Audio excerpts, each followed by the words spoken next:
और आइए अब खबरों को देखते हैं विस्तार से। तो मध्य प्रदेश की राजधानी भोपाल से 14 किलोमीटर दूर एक गांव है, नाम था इस्लाम नगर, लेकिन अब यह हो गया जगदीशपुर। केंद्र सरकार से मंजूरी मिलने के बाद राज्य सरकार ने इस संबंध में नोटिफिकेशन जारी कर दिया है। 308 साल पहले यह गांव जगदीशपुर के नाम से ही जाना जाता था, लेकिन दोस्त मोहम्मद खान ने इसका नाम बदलकर इस्लाम नगर कर दिया था।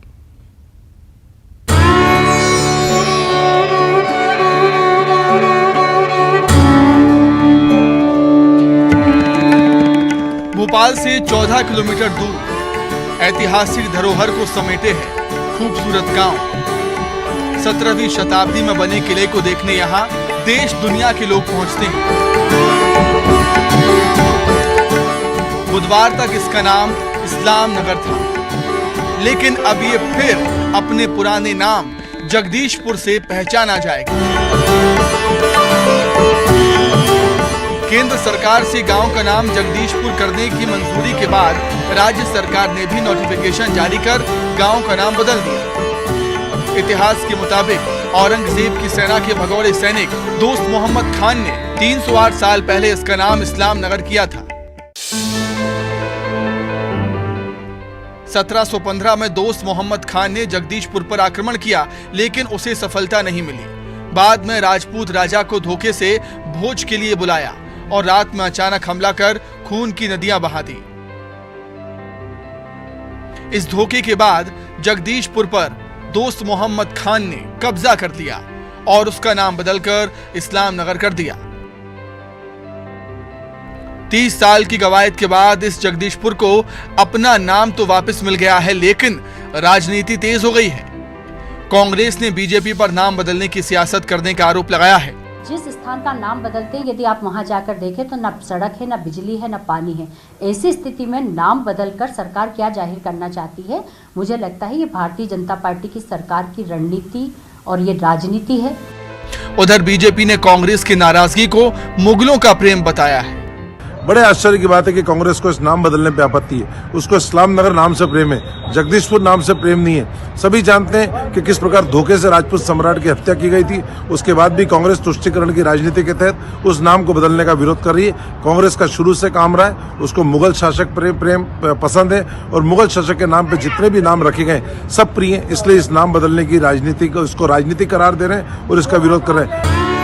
जगदीशपुर में 11वीं शताब्दी के परमार कालीन मंदिर के पत्थर और मूर्तियां मिलती हैं। संभव है कि यहाँ परमार काल में मंदिर रहे होंगे। परमारों के बाद ये क्षेत्र गढ़ा मंडला जबलपुर के गौंड राजा संग्राम शाह के 52 गढ़ों में से एक था, इसलिए यहाँ पर एक गौंड महल भी है। यहाँ का रानी महल और चमन महल पर्यटकों और बॉलीवुड को लुभाता रहा है। जितेंद्र शर्मा, न्यूज 18 भोपाल। जहां एक और पूरे देश में कांग्रेस ने सिरे से अपनी खिसकती हुई सियासी जमीन को बचाने में लगी है, तो वहीं जिला स्तर पर नेता कांग्रेस की स्थिति को लेकर चिंतित हो गए। यहां मध्य प्रदेश के एक कांग्रेस नेता का वीडियो लीक हो गया, जो कांग्रेस की हार की असली वजह बताते हुए नजर आ रहे हैं।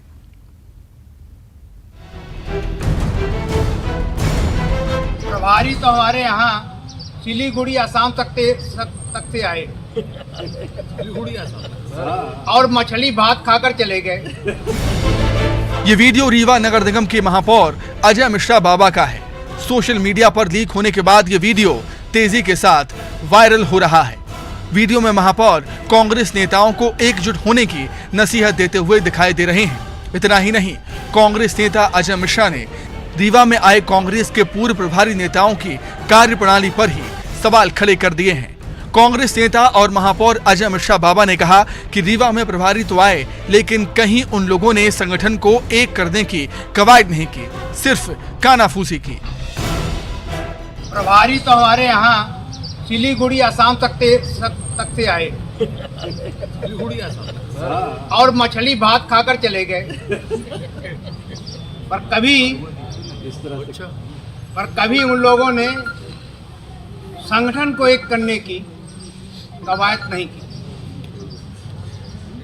एक औपचारिकता होती थी, आते थे, कभी इसके कान में कभी उसके कान में बात करके जाते थे और दिल्ली या भोपाल उनको बुलाते थे। महापौर ने कहा कि अब तक रीवा में जितने भी कांग्रेस के प्रभारी नेता कांग्रेस को एकजुट करने के लिए आए हैं, उन सब ने केवल और केवल कानाफूसी की है। यही वजह है कि कांग्रेस का संगठन अब तक एकजुट नहीं हो पाया। ये वीडियो वायरल होने के बाद बीजेपी तंज कस रही है। कांग्रेस में गुटबाजी, कांग्रेस में चप्पल चलना, कांग्रेस में कुर्सियां एक दूसरे के सिर पर फोड़ना, ये कुछ नया नहीं है। और जो रीवा के महापौर जी ने संदर्भ को सामने रखा है, इसके परिणाम तो हम देख रहे हैं। पिछले कुछ सालों में 400 से 500 तक जो हैं इनके कांग्रेस के, चाहे विधायक हों, चाहे सांसद हों, चाहे संगठन के लोग हों, वो कांग्रेस पार्टी छोड़कर जा रहे हैं, क्योंकि ना उनके पास नीति है, ना नेता है, ना नेतृत्व करता है। वहीं कांग्रेस मीडिया विभाग की उपाध्यक्ष संगीता शर्मा ने महापौर को नसीहत दी है कि अगर प्रभारी के कामकाज से कोई शिकायत है तो उसे पार्टी फोरम में रखें। और जो भी प्रभारी है वहां पर संगठन को मजबूत करने का काम कर रहे हैं, समय समय पर अपने क्षेत्रों में जा रहे हैं और सह प्रभारी भी बनाए गए हैं जो संगठन को पूरी तरीके से देखरेख कर रहे हैं। यदि इनका इस तरीके का आरोप है तो इन्हें पार्टी फोरम पर बताना चाहिए और हम इसकी पूरी जांच करवाएंगे और पार्टी संगठन को इस बात से अवगत कराएंगे कि इस तरीके का एक वीडियो वायरल हो रहा है। यदि ये पार्टी इस फोरम पर इस बात को रखते हैं तो हम संगठन की तरफ से इसकी जांच करवाएंगे और जांच में जो पाया जाएगा उस पर कार्रवाई करेंगे। कांग्रेस का कहना है कि कमलनाथ के प्रभारियों के कामकाज पर नजर है। जिला संगठन मंत्री और जिला प्रभारियों के जरिए हर जिले के संगठन के कामकाज की निगरानी हो रही है। ऐसे में अगर रीवा के महापौर को कोई शिकायत है तो अपनी पार्टी फोरम में रखें। पार्टी ने कहा है कि इस वायरल वीडियो पर विचार किया जा रहा है। Bureau report, news 18 Bhopal. Chhattisgarh में बीजेपी अल्पसंख्यक मोर्चा की बैठक चल रही है। इसमें अल्पसंख्यकों को पार्टी से जोड़ने की रणनीति बनाई जा रही है और कांग्रेस पर अल्पसंख्यकों के नाम पर सिर्फ वोट बैंक की सियासत के आरोप भी लग रहे हैं। बीजेपी अल्पसंख्यकों की बात करे तो भला कांग्रेस चुप कैसे रहती? इस बैठक पर कांग्रेस निशाना साध रही है। देखिए रिपोर्ट। छत्तीसगढ़ में चुनावी साल है। देश में 2024 में आम चुनाव भी होने हैं। पार्टियां तैयारी में जुट गई हैं। हर उस वर्ग को साधने की कोशिश है जिससे सियासी फायदा मिल सके। इलेक्शन में अल्पसंख्यक भी काफी अहम हैं। इसके साथ के लिए रणनीति बनाई जा रही है। रायपुर में बीजेपी अल्पसंख्यक मोर्चे की बैठक आयोजित की गई, जिसमें अल्पसंख्यक मोर्चे के राष्ट्रीय अध्यक्ष जमाल सिद्दीकी समेत बड़े नेता शामिल हो रहे हैं। इस बैठक के दौरान अल्पसंख्यकों को साधने के लिए राष्ट्रीय स्तर की रणनीति तो बनाई जा ही रही है, छत्तीसगढ़ पर भी खास फोकस है। बीजेपी पर अक्सर बहुसंख्यकों की सियासत के आरोप लगते हैं, लेकिन पार्टी ये बता रही है कि छत्तीसगढ़ समेत देश के जिन राज्यों में बीजेपी की सरकार नहीं है, वहां अल्पसंख्यकों की स्थिति ठीक नहीं। जमाल सिद्दीकी ने प्रदेश की कांग्रेस सरकार पर सिर्फ सियासत करने के आरोप लगाए हैं। उस प्रवास योजना में हम लोग गए थे। हमको लोगों ने कहा कि जो कांग्रेस सरकार है ये तो कहती है कि ये मुसलमानों की पार्टी है, लेकिन कुछ भी नहीं करती है और झूठ भी बोलती है, धोखा भी देती है। इन्होंने जो माननीय रमन सिंह ने हज हाउस की जगह दी थी और साथ में 1 करोड़ 25 लाख रुपया सैंक्शन किया था, उसका कुछ भी काम नहीं किया और ऊपर से दिखाने के लिए, मूर्ख बनाने के लिए इश्तेहार दिया कि हम हज हाउस का भूमि पूजन करने जा रहे हैं और वहां मुख्यमंत्री भी आए। शर्म नहीं आती झूठ बोलते हुए। वहां मुख्यमंत्री जी आए और उन्हें बाउंड्री वाल बना के दिया। मैं निंदा करता हूं उसकी। ऐसे सारे जो काम रमन सिंह की सरकार कर रही है, जहां जहां भारतीय जनता पार्टी की सरकार नहीं है, वो सरकारें जो कर रही है, जो झूठ बोल रही है, उस झूठ का बुर्का फाड़ने के लिए अल्पसंख्यक मोर्चा आंदोलन करेगा। बीजेपी ने अल्पसंख्यकों को जोड़ने का प्रयास शुरू कर दिया है। हालांकि सीएम भूपेश बघेल ने इस पर निशाना साधा और तंज कसते हुए कहा कि बीजेपी के बड़े नेता के घर लव जिहाद हुआ है। ये बैठक उसी पर चर्चा के लिए है। भारतीय जनता पार्टी के बड़े नेता के लड़की का लव जिहाद हो गया है, उसके बारे में कुछ चर्चा होगी शायद। बीजेपी हो या कांग्रेस, अल्पसंख्यकों से सभी को आस है। ऐसे में अल्पसंख्यकों को साधने के प्रयास किए जा रहे हैं। पार्टियां ये साबित करने में जुटी हैं कि अल्पसंख्यक की वो हितैषी हैं। इस दौरान सियासी आरोप प्रत्यारोप का दौर भी जारी है। Bureau report, news 18। जबलपुर के होटल रेस्टोरेंट से अब तंदूर का जायका खत्म हो जाने वाला है। ऐसा इसलिए क्योंकि तंदूर में पकी रोटियां या फिर दूसरे व्यंजनों के जायके पर प्रदूषण की मार पड़ी है। जिला प्रशासन ने एक आदेश जारी किया है। इसके मुताबिक होटल्स को अब तंदूरी की आग हमेशा के लिए बुझानी पड़ेगी। देखिए रिपोर्ट।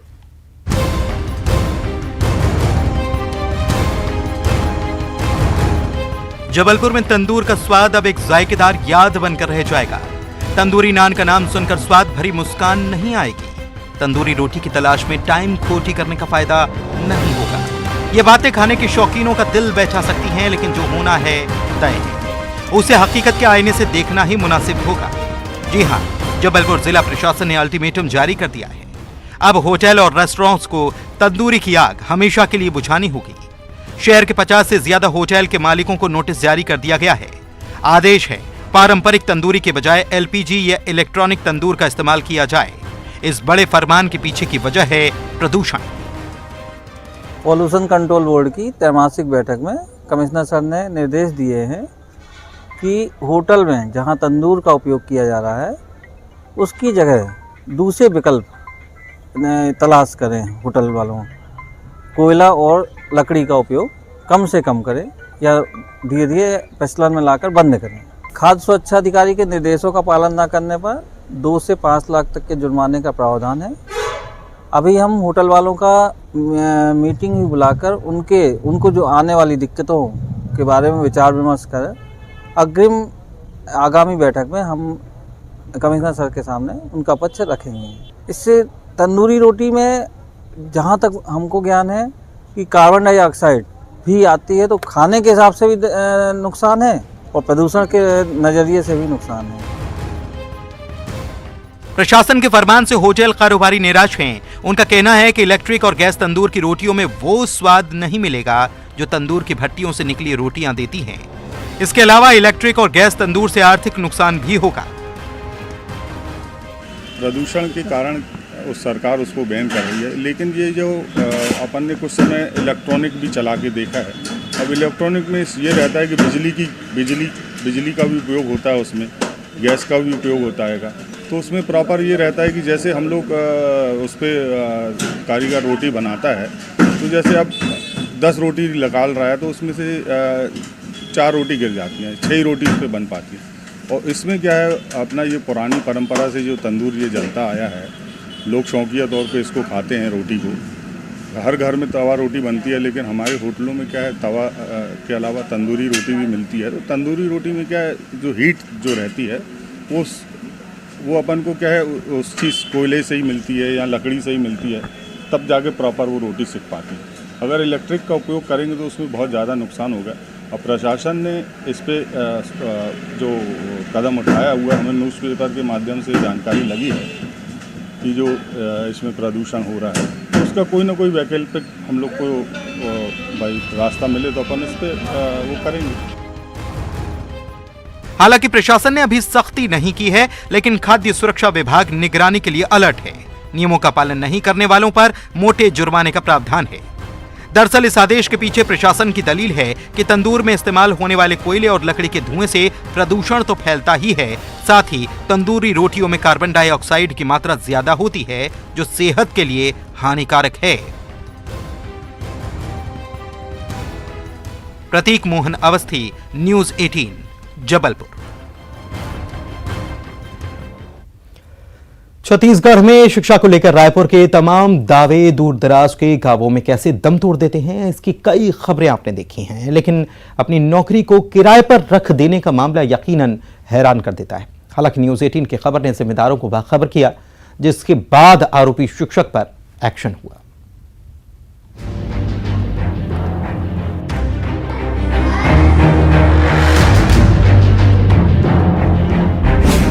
न कभी देखा होगा। और कौन पढ़ाए नहीं आए? मिश्रा सर, कितना दिन हो गए। न कभी सुना होगा। पढ़ाने नहीं आता हूँ तो मेरे बदले आप पढ़ाए। 6,000 दूंगा बोले थे, लेकिन 4,000 दे दिए। मास्टरी किराए पर है। मिश्रा प्रधान पाठक बहुत समय से जो वहाँ पे पदस्थ है, उसके द्वारा एवजीदार शिक्षक रख करके शिक्षक से अध्यापन कार्य करवाया जा रहा है। ब्लैक बोर्ड पर लिखी जानकारी को ध्यान से पढ़ लीजिए। यहीं से उपजा है काहिलियत का माइंड ब्लोइंग आइडिया।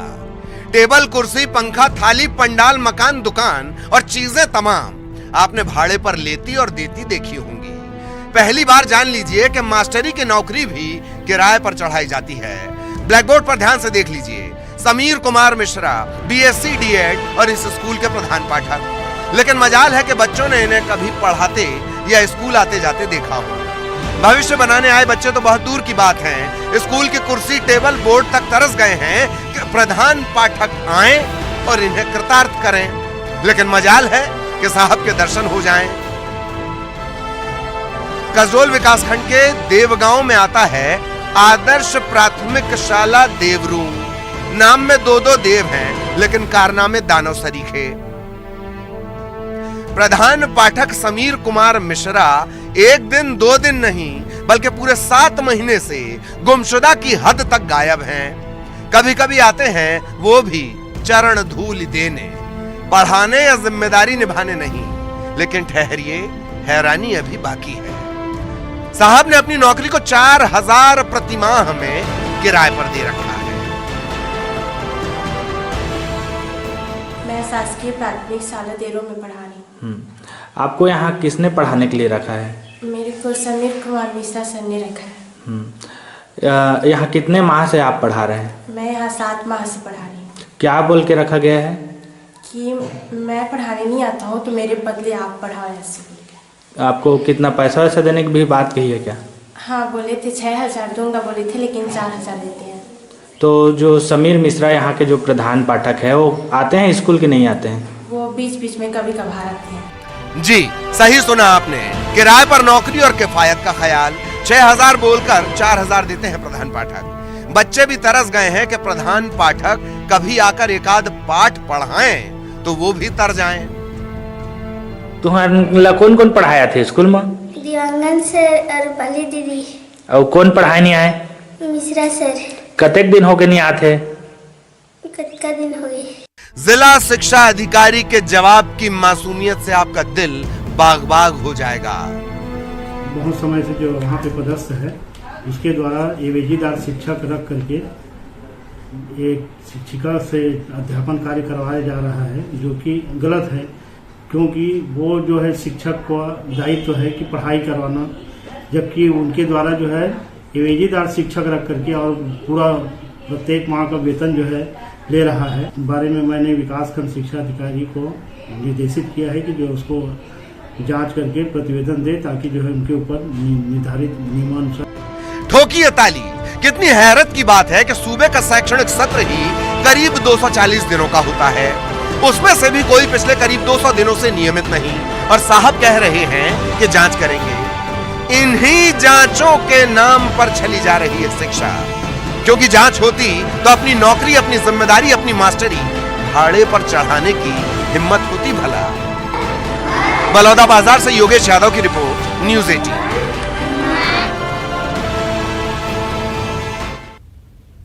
तो कितनी हैरानी की बात है कि 200 दिन तक कोई स्कूल में झांकने तक नहीं गया। आप कह रहे हैं, खबर आई सामने तो कह रहे हैं कि जांच कर लेंगे। किडनैपिंग कांड के 11 साल के बाद सुकमा के तत्कालीन कलेक्टर एलेक्स पॉल मेनन ने वारदात में शामिल नक्सलियों को पहचानने से इनकार कर दिया। दंतेवाड़ा के एनआईए कोर्ट में गवाही देने के लिए एलेक्स पॉल मेनन आए थे। अपने अपहरण कांड के गिरफ्तार आरोपियों को पहचान नहीं पाए।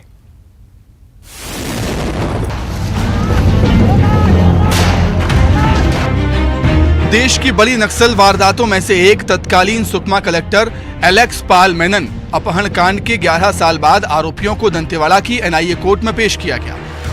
इस दौरान गवाही के लिए खुद एलेक्स पॉल मेनन भी कोर्ट में पहुंचे, लेकिन उन्होंने आरोपियों को पहचानने से इनकार कर दिया।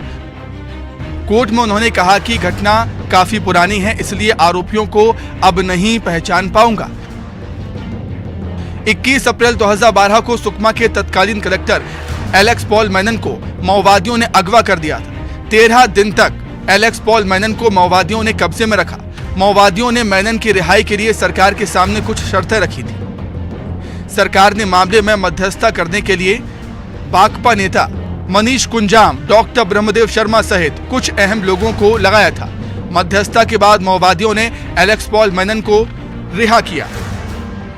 दौरान वहाँ पर जो एक बैठक होनी थी ग्राम स्वराज की, उसमें उनको शिरकत करना था।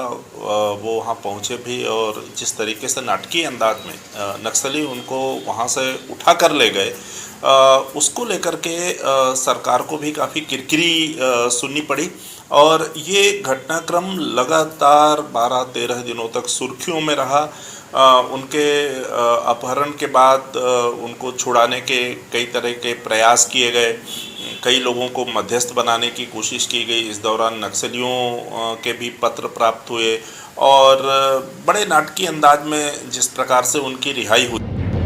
21 अप्रैल 2012 को सुकमा के तत्कालीन कलेक्टर एलेक्स पॉल मेनन सुराज गांव में ग्रामीणों से बातचीत के लिए गए थे। इस दौरान माओवादियों ने हमला बोल दिया और 2 सिपाहियों की हत्या कर मेनन को अगवा कर दिया। इस वारदात की गूंज दिल्ली तक सुनाई दी थी। ढंग से इनकी रिहाई हुई।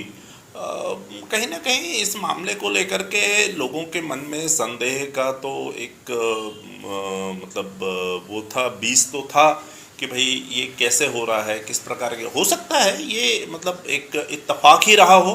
पर लोगों के लिए तो एक बड़ा मतलब ऐसा मामला आ गया जो कि लोग उस पर सवाल उठाने लगे। अब दूसरे राज्य में सेवा दे रहे IAS एलेक्स पॉल मेनन ने अपने अपहरण के आरोपियों को पहचानने से इनकार कर दिया है। ऐसे में सिपाहियों की हत्या और मेनन का अपहरण करने वाले नक्सलियों की पहचान करना अब एक बड़ी चुनौती होगी। Bureau report, news 18। और इसी के साथ इस बुलेटिन में फिलहाल इतना ही। नमस्कार।